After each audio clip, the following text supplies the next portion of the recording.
ಎಲ್ಲರಿಗೂ ನಮಸ್ಕಾರ. ಬೇಸಿಗೆ ಬಂತು ಅಂದ್ರೆ ರೇಷ್ಮೆ ಕೃಷಿಕರಿಗೆ ಒಂದ್ರೀತಿ ಸವಾಲಿನ ಸಮಯ ಅಲ್ವಾ? ಆದ್ರೆ ಚಿಂತೆ ಬೇಡ, ಯಾಕಂದ್ರೆ ಕೆಲವು ಸರಿಯಾದ ತಂತ್ರಗಳನ್ನ ಬಳಸಿದ್ರೆ ಈ ಸವಾಲನ್ನೇ ಒಂದು ಒಳ್ಳೆ ಅವಕಾಶವಾಗಿ ಬದಲಾಯಿಸಬಹುದು. ಹಾಗಾದ್ರೆ ಬನ್ನಿ, ಬೇಸಿಗೆಯಲ್ಲಿಯೂ ಹೇಗೆ ಹೆಚ್ಚಿನ ಇಳುವರಿ ಪಡ್ಕೋಬಹುದು ಅನ್ನೋದ್ರ ಬಗ್ಗೆ ಇವತ್ತು ವಿವರವಾಗಿ ಮಾತಾಡೋಣ. ನೋಡಿ, ಬೇಸಿಗೆಯಲ್ಲಿ ರೇಷ್ಮೆ ಹುಳು ಮನೆಯೊಳಗೆ ಮಾಡುವ ತಪ್ಪುಗಳಿಂದಲೇ ಹೆಚ್ಚಾಗಿ ಬೆಳೆ ನಷ್ಟವಾಗುತ್ತದೆ. ಈ ಮಾತು ಕೇಳಿದಾಗ ಸ್ವಲ್ಪ ಆಶ್ಚರ್ಯ ಆಗ್ಬೋದು.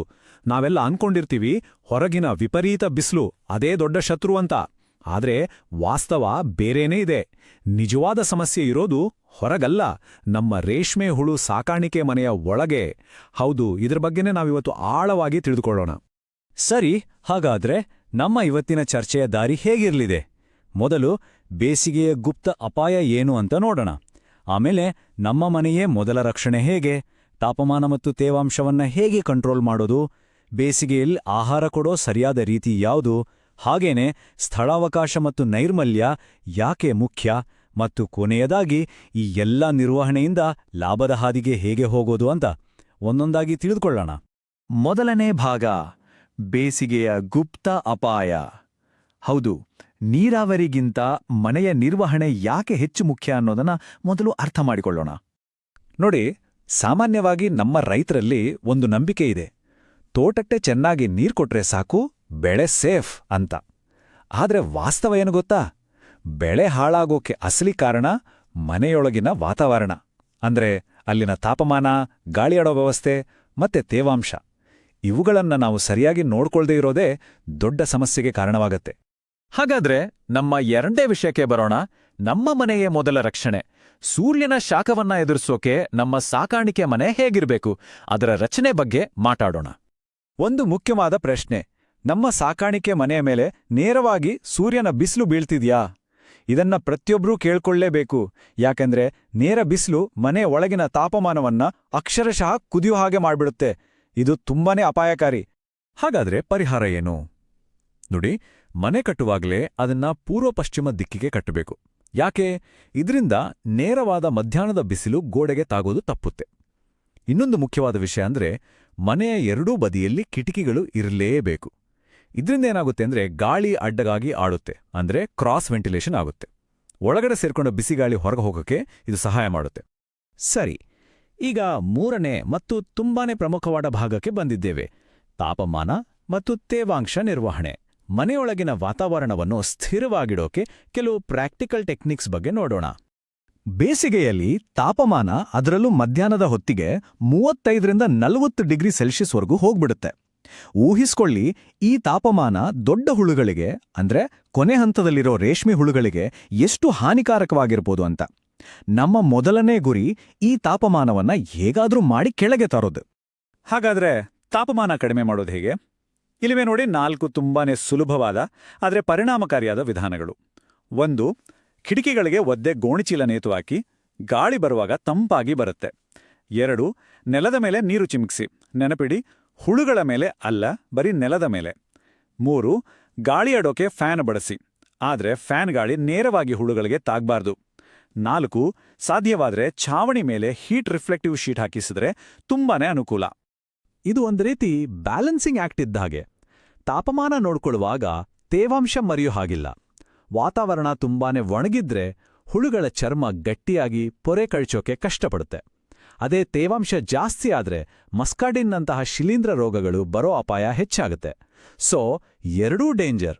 ಸಮತೋಲನ ಕಾಯ್ದುಕೊಳ್ಳೋದು ತುಂಬಾನೇ ಮುಖ್ಯ. 4ನೇ ವಿಷಯಕ್ಕೆ ಬರೋಣ, ಬೇಸಿಗೆ ಆಹಾರದ ನಿಯಮಗಳು.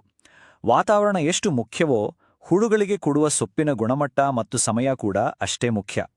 ಇದನ್ನ ಹೇಗೆ ನಿಭಾಯಿಸಬೇಕು ನೋಡೋಣ.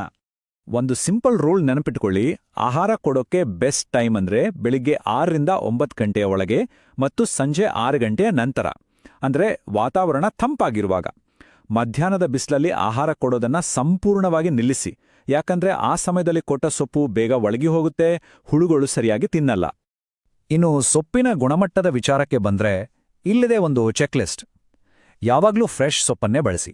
ಸೊಪ್ಪನ್ನ ಮುಂಜಾನೆ ಹೊತ್ತಲ್ಲೇ ಕೊಯ್ಲು ಮಾಡಿ. ಬಿಸಿಲಿಗೆ ಒಡ್ಡಿದ ಸೊಪ್ಪು ಹಾಗೇನೆ ಬಾಡಿದ ಸೊಪ್ಪನ್ನ ಯಾವುದೇ ಕಾರಣಕ್ಕೂ ಹುಳುಗಳಿಗೆ ಹಾಕ್ಬೇಡಿ. ನೆನ್ಪಿಡಿ, ಒಳ್ಳೆ ಸೊಪ್ಪು ಅಂದ್ರೆ ಒಳ್ಳೆ ಗೂಡು. ಇಷ್ಟೇ ಸಿಂಪಲ್.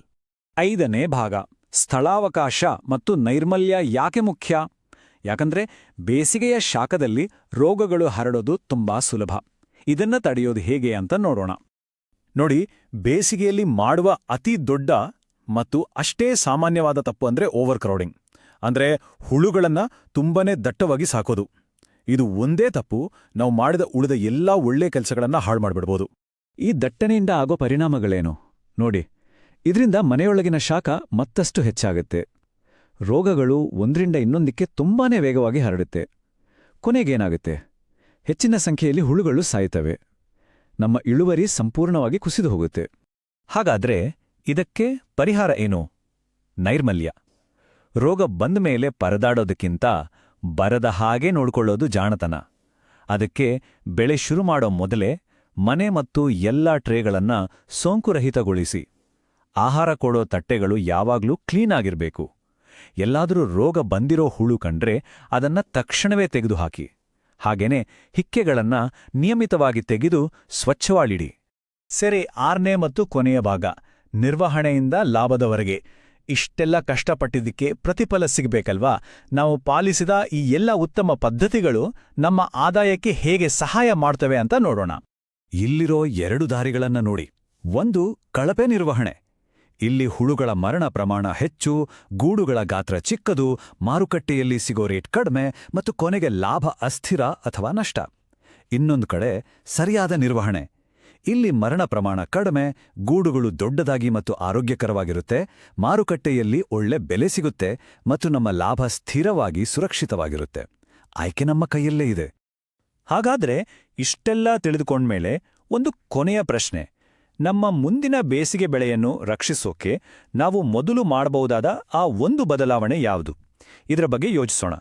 ನೆನ್ಪಿಡಿ, ಒಂದು ಸಣ್ಣ ಸರಿಯಾದ ಹೆಜ್ಜೆ ಕೂಡ ನಮ್ಮ ಆದಾಯದಲ್ಲಿ ದೊಡ್ಡ ಬದಲಾವಣೆ ತರಬಲ್ಲದು. ಎಲ್ಲರಿಗೂ ಯಶಸ್ಸು ಸಿಗ್ಲಿ.